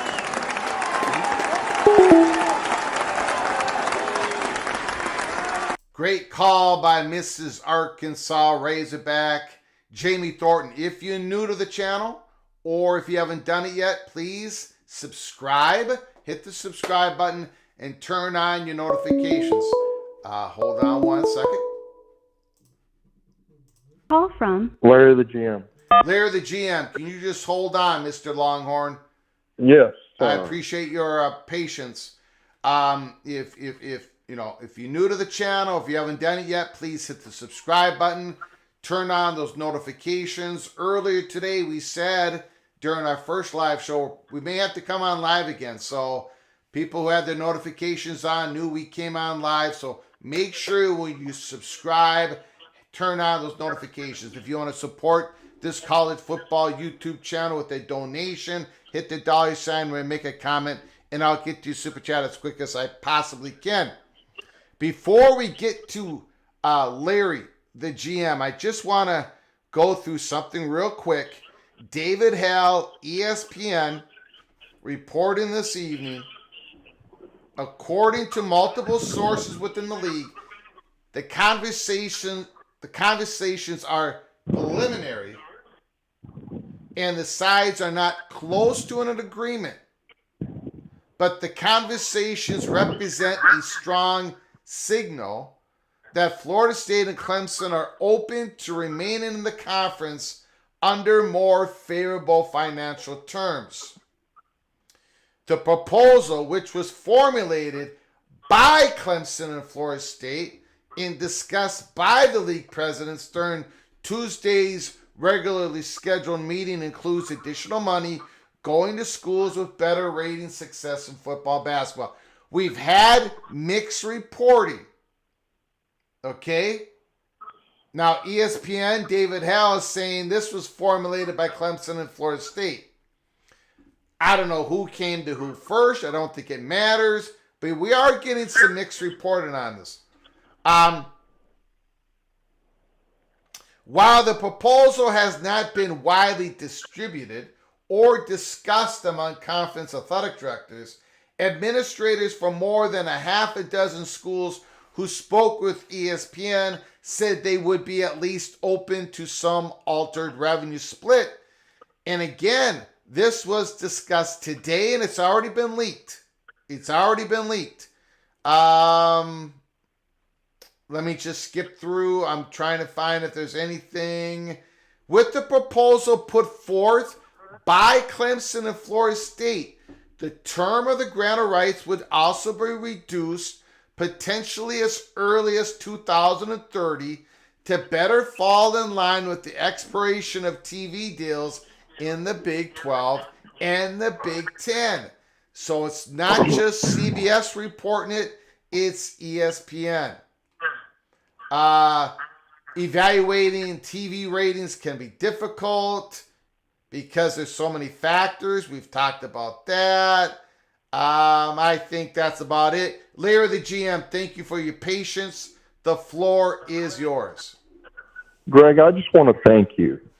You've been telling us, you've been warning us, you've been trying to guide us to the realities, and I know, people were being told other things, and you tried to warn them that, no, you got to pay attention because the SEC and Big Ten are not bought in to bringing these schools in the near term because they want to see how the playoff is going to play out. They want to.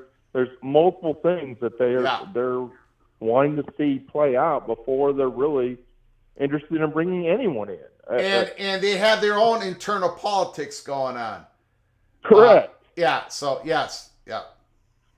So Greg, I think there's the things you were bringing up about the ACC, and I mean, you said that look, the composition clause has already been executed by the bringing in of the new schools to the ACC. So they're already negotiating new media deals, and that opens up the possibilities to the 9 ACC, the 9 ACC games. It opens up the possibilities to all kinds of things. But Greg, you told us about some conferences were considering semifinals for a weekend. That could be a possibility for the ACC to increase their media deal. There's lots of things the ACC could do that increase the size of the pie that maybe that it won't hurt the other schools near as much while helping the core schools that want to play big boy football and be competitive and need the revenues for it. They won't be as far behind, and especially if the Gore does only run to 31 or 30, then that becomes way more palatable for them. So I just really appreciate the way you've laid it out for us tonight, Greg. I appreciate it. I appreciate your kind words, Larry the GM. I appreciate you becoming a valuable member of the PATC community. Hey, Greg. Your Texas Longhorns are number 1 in the nation, and they deserve it. I don't know. I mean, when Arch Manning was being recruited out of high school, I'm one of those guys who actually watched the tapes. And I came on here and I said, holy, this guy, the way he you could tell as a high schooler, the way he processed the field, the little bit of times where he showed his athletic ability, he didn't always do that, but a few times on those tapes, you could say, oh, wow, he runs better than his uncle and his father, whatever.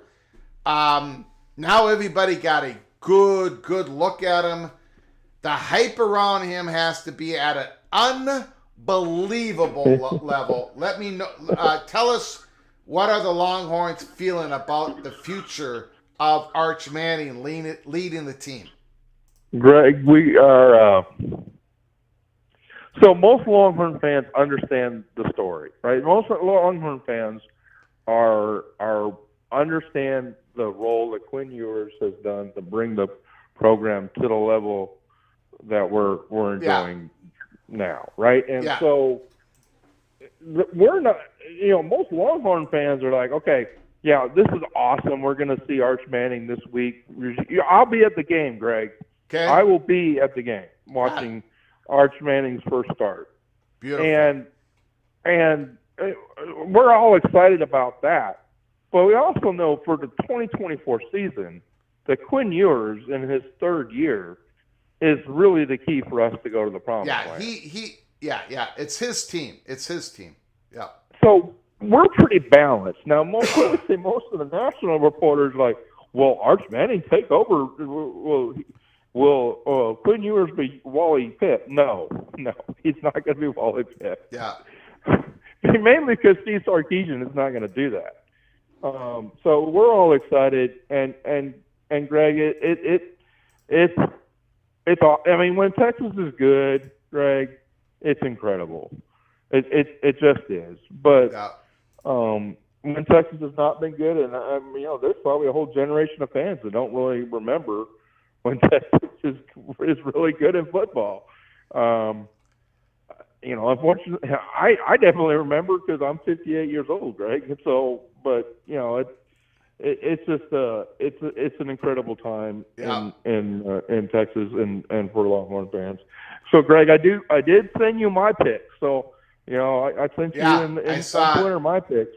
Yeah. So maybe that can help Greg the heater get a little even hotter. You got my. I don't think it's going to help because I don't think anything can penetrate this ice age. But I appreciate it. All right, Greg, and you have a good night. What lies ahead with the ACC and these negotiations is it's just really, really interesting, and it may open up if the ACC commissioner is actually going to do his job, I think we're going to have some really interesting work with your TV partners to create more value. Yeah. That's what needs to happen. I think so. Yeah, I agree. Thank you, sir. Okay, take care. Bye-bye. Beautiful call.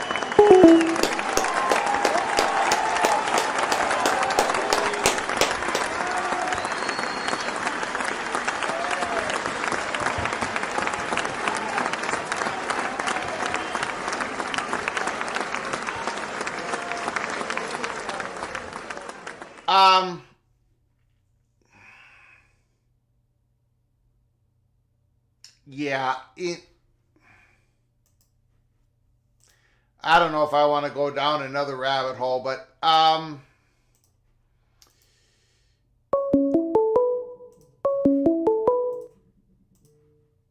Call from Immaculate. Immaculate is on the line. The floor is yours. What are you thinking, sir? I don't know. I thought we were just about ready to go down a rabbit hole.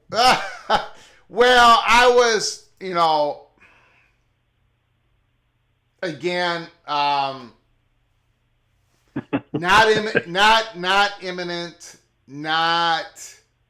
No. Just started. A lot of things have to be worked out. I think the most interesting piece is shortening the grant of rights.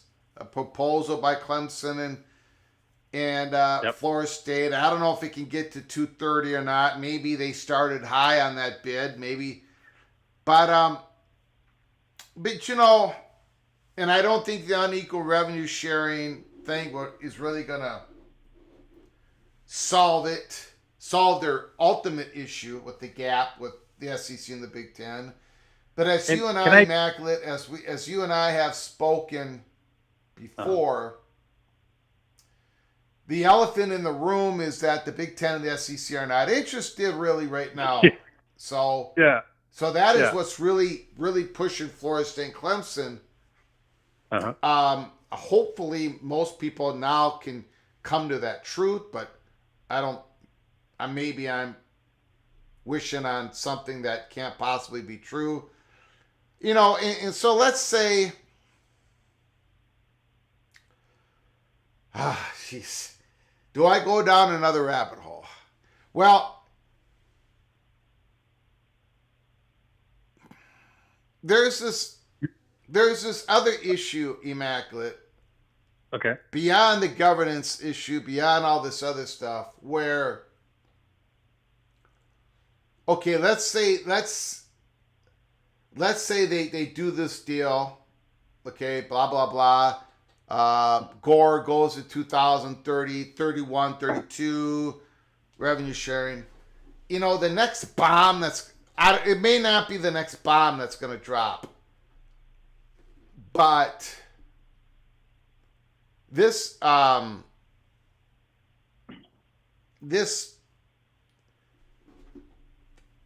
believe that we're going to be hearing here relatively soon, in another couple months, or maybe this story is going to push it. Maybe the Big Ten and the SEC are going to wait if this thing gets settled.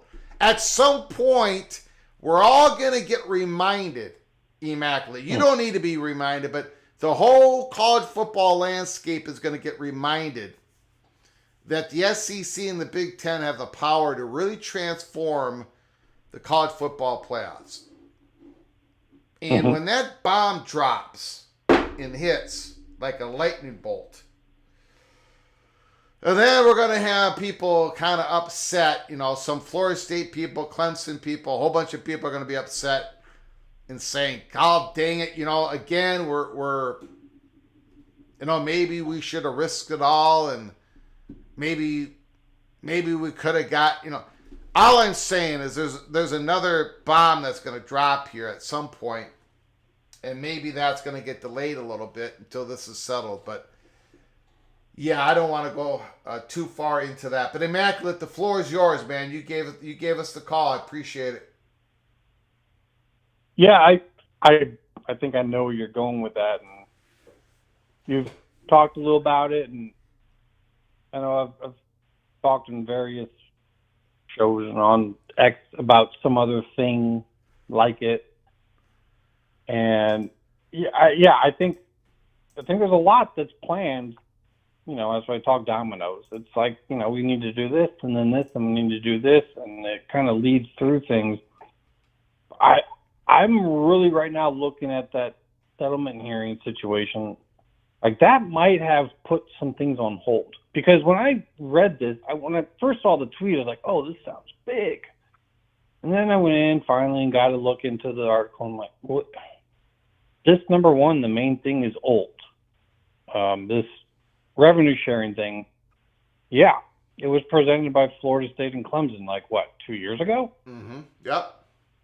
It's not new. And if this is the main thing, so I saw, okay, good, they're going to shorten the term down. We talked about that just here recently. I mean, that shouldn't shock anybody. That's one of their biggest problems that everyone has, is that the other conferences are going to have this window of renegotiating going on right around then, and the ACC is going to be left sitting there dealing with an already old deal while everyone else is on their new deals for multiple years.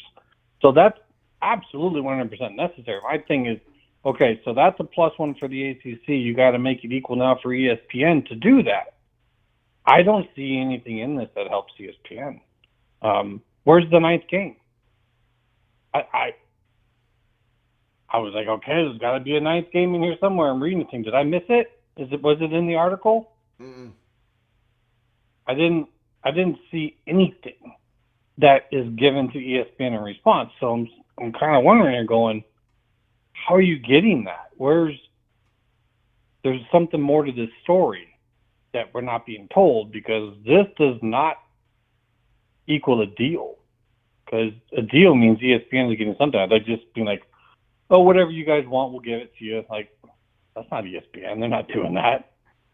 So I don't know. I really don't know what to think about it. I don't want to come on and go too hard on one side, because that gets the other side angry, because right now we've got both sides of the situation that are understandably riled up. And then when we got the PAC jumping in with AAC stuff, and it kind of looks like maybe they heard about something of this and then decided to make a move, and that's why USF is interested possibly. And it does kind of feel like it's all connected, not to get kind of, red lines on a map. but it does. It's just, so far, I think that there's got to be more to the story than what he has so far presented. Maybe he forgot some stuff, left them out. He puts this out late at night. Seems like maybe someone called him up and said, put this together. He's kind of doing someone's bidding, but that's how he got to where he is. I don't know. I mean, what do you think about it? I mean, do you think that there is something missing from it? Like, what is ESPN getting from this, if this is maybe they're hedging their bets? Maybe they're hedging their bets. I think it's a hedge play for everybody, right? Making sure that their trade secrets aren't revealed in Discovery. Like, I think everybody might be hedging their play, and this could be the great compromise. Henry Clay, the senator from Missouri, the great compromise, back in, I don't know. Can I throw something really crazy at you? Yep. They even said they're not sure if they got the votes. While in the same breath, they say this is the thing that Florida State and Clemson presented. Yeah. what if the votes that they're worried about not getting don't include Florida State and Clemson? I don't know what you mean by that. I mean, how many votes does it take to make this not happen? 4, 5? I don't know. I think somebody mentioned 2/3 votes needed. Mm-hmm. And they're now at 17, 18, I guess Notre Dame get the vote. So yeah, you need 12 votes. Yeah. But the point that I'm joking about is that you've said Florida State and Clemson are not necessarily the most wanted schools. I've said I could see it that way in terms of like what the presidents would want. I don't know, networks. I think Florida State's pretty high up there still with networks, but it's a partnership.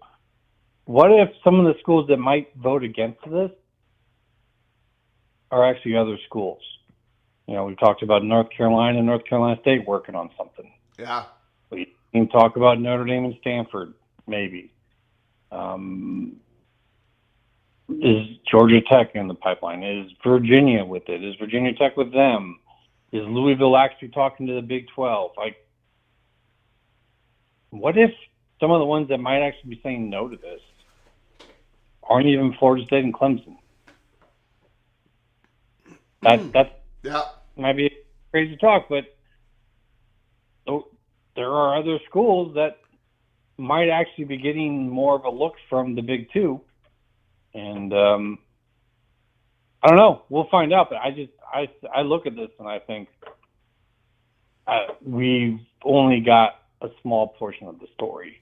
And the story just really begun. Really, I mean, it sounds like they proposed it today on Tuesday. So I think it might have started.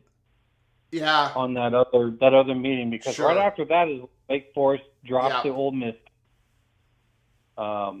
That's the PAC started their thing. I mean, we don't know who knows what, who knows who talks to who, how that spread. But I mean, if you're able to find out through a grapevine, I think a lot of these people are also able to find out in other conferences. Yeah. And when all of these little things start happening at the same time, there's at least a possibility we have to look at that it's connected and that these people all knew that this was coming down. Yeah. So, but like I said, there's got to be something in it for ESPN that we're not being told about if this is for real, because it probably still needs more money, to make that work. And then out of that money, a large portion of it would go to, whoever.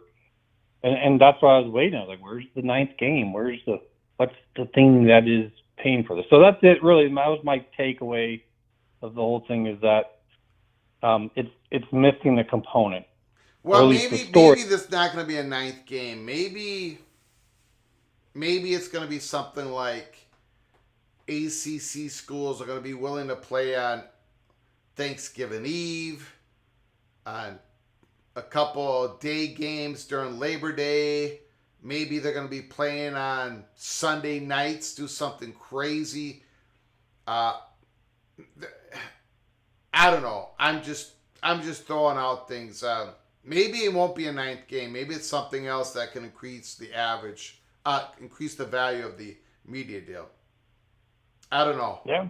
I'm just throwing things out. And it could be. I mean, anything. That's like whatever people have ideas on. I'm just saying, whatever that thing is, it's not the article. Yep, you're right. So we'll see if that ball drops. If it doesn't, then I tentatively am calling BS. But got it. I do think that there's something to it because of what we've seen already happen here just very recently. So I'll leave you with that one right there, and we'll probably hear some more about it tomorrow. You got it. Appreciate it. Have a good night.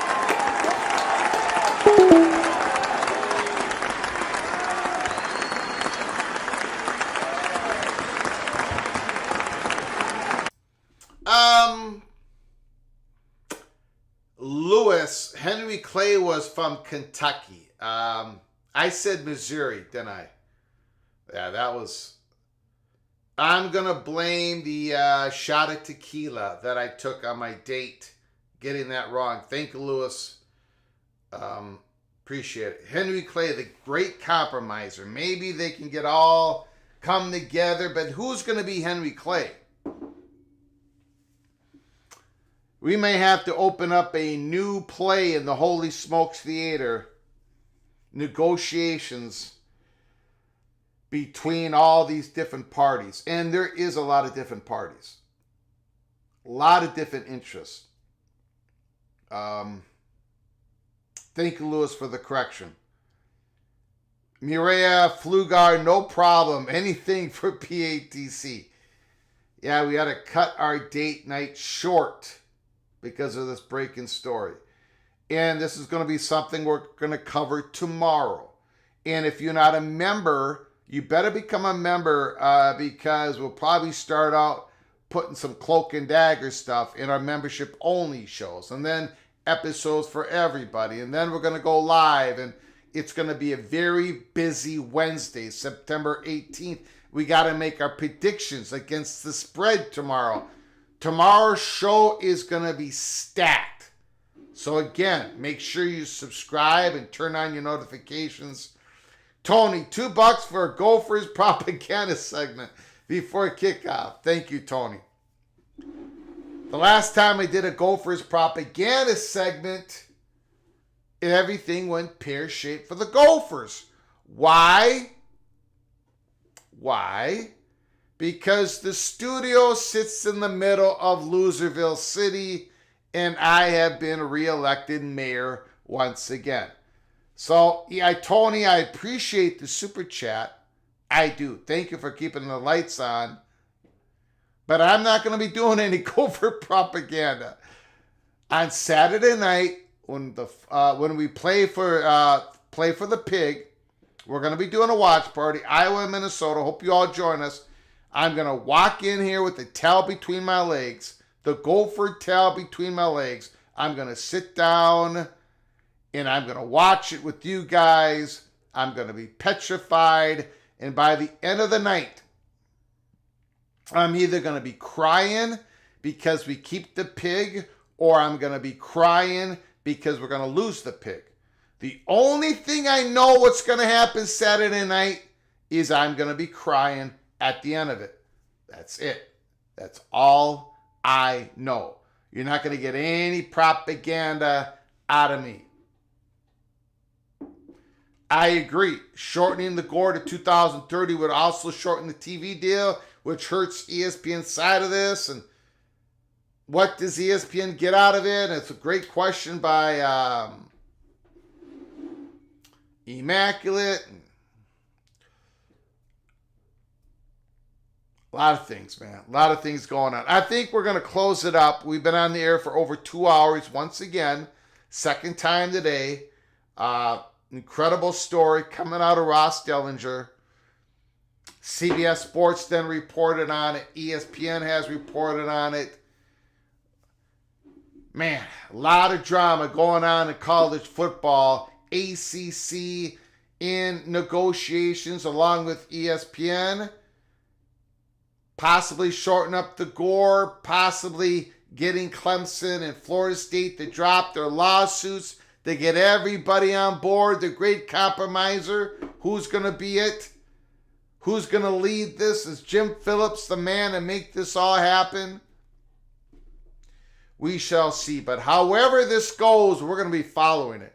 We go where the story goes here at Peek Around the Corner. So I want to thank everybody for their incredible comments in the chat room. The wonderful phone calls. Daniel Gorby, Ricky, Expedition, Greg, Preston from Greensboro, Anthony Carlson with his incredible donation, 20 gift memberships, Coos Corner and Tough Tony, thank you for your donations. Thank you all for joining us for the second time. Keep your head on a swivel. Before you leave, if you've liked our content tonight, smash that like button. Subscribe to our channel. Have those notifications turned on. We're going to be seeing you tomorrow. Live show tomorrow. We'll probably have 2 live shows again tomorrow. So brace for impact. PATC until next time. from all of us. Please, please, please, you all take great care of each other. Thank you so very much.